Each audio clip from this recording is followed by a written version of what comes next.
This is part 2 of my series of flat cars during the post-war period. I'm starting with the 3361 log dump car. This log dump car had a sheet metal frame, but the dump frame was molded in plastic. It thus replaced the all-metal operating lumber car, which was introduced already in 1946.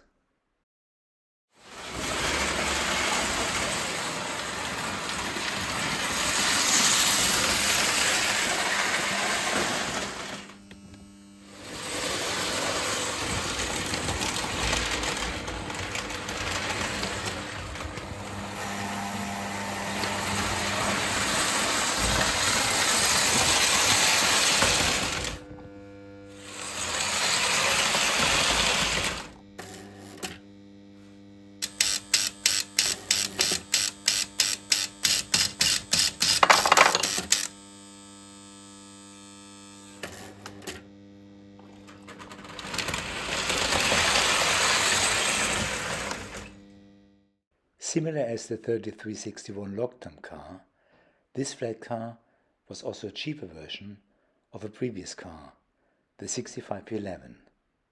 It had only 6 spring steel posts instead of 13 and was delivered with only 3 pipes, following the general trend of Lionel to save costs.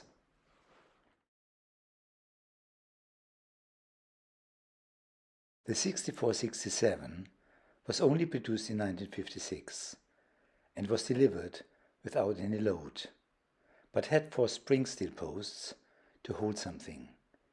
It was also sold with a load of 5 pipes in the following years and renumbered 6477. This massive 60-wheel car used the frame casting of the machinery car introduced 3 years earlier and shown in part 1 of the flat car video series. Instead of a flexible load, a transformer was mounted. It was similar to the one introduced 6 years earlier on the 8-wheel 6461 transformer car.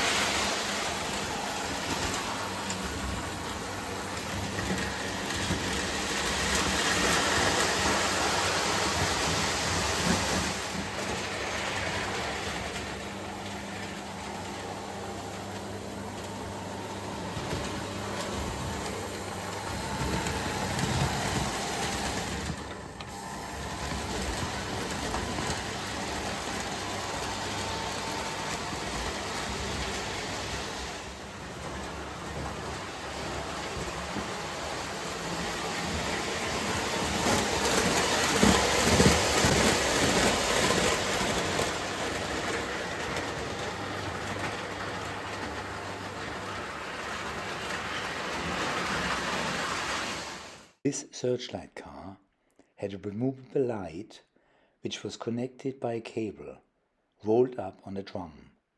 There was a handle supplied which could operate the drum. I would use it to illuminate the unloading of the logs by the forklift. These automobiles were identical to the ones delivered with the Evans autoloader, introduced a year earlier, and which I show in part 1 of the flat car videos. They were produced in different colors. It was supposed to be a model of a 1955 Ford two-door sedan. This car was transporting wheels of railway cars.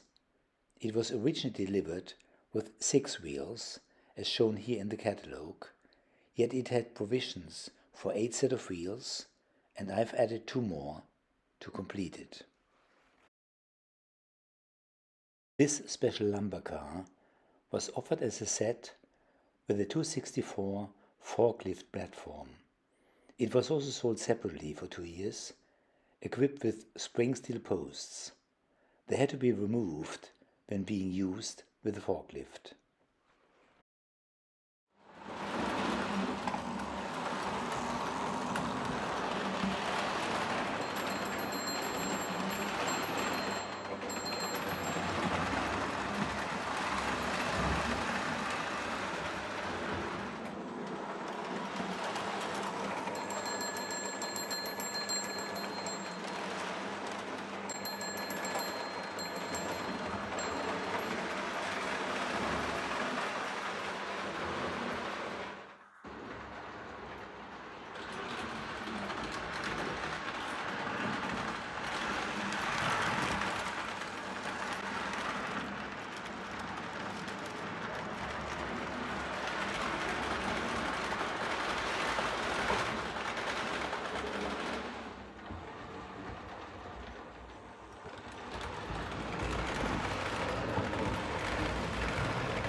The airplane is a model of the Beechcraft Bonanza, introduced in 1947 by Beech Aircraft Corporation in Wichita, Kansas.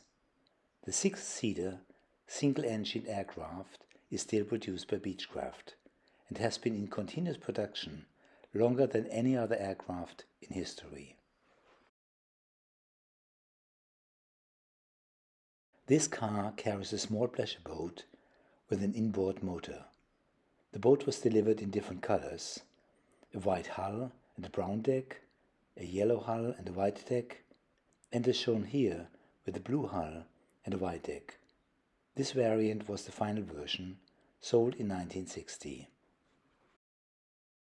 This is a model of a prototype car produced by the Allis-Chalmers company to haul heat condensers used in nuclear power plants. This company, from Milwaukee, was best known for its agricultural machinery and tractors. They also built products for the power and mining industries. The company ended all US production in 1999.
This car carries the rocket used in the 175 rocket launcher.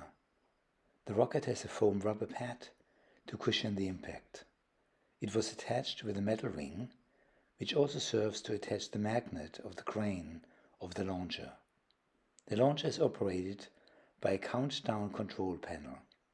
It moves the gantry forward and backward, activates the countdown, and triggers the launch.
This flat car is the last of the sheet metal style.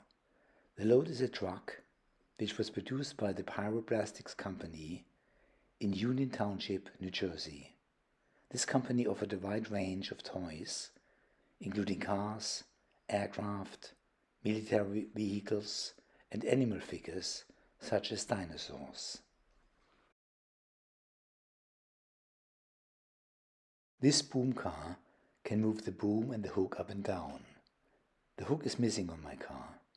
It has two outriggers which can be manually pulled out and down. This is supposed to stabilize the car.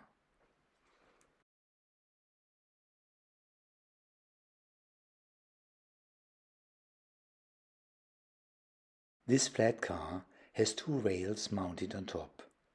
The two containers click into these rails and are connected to the voltage of the track. When the car is running, electricity is supplied to the containers and they have an internal bulb which lights up. The DUKW, colloquially known as DUK, is a six-wheel drive amphibious modification of a 2.5-ton truck used by the US military during World War II and the Korean War. It is part of a military series by Lionel, and I only show here the duck. Designed by a partnership under the military auspices of Sparkman and Stevens and General Motors Corporation, the duck was used for the transportation of goods and troops over land and water.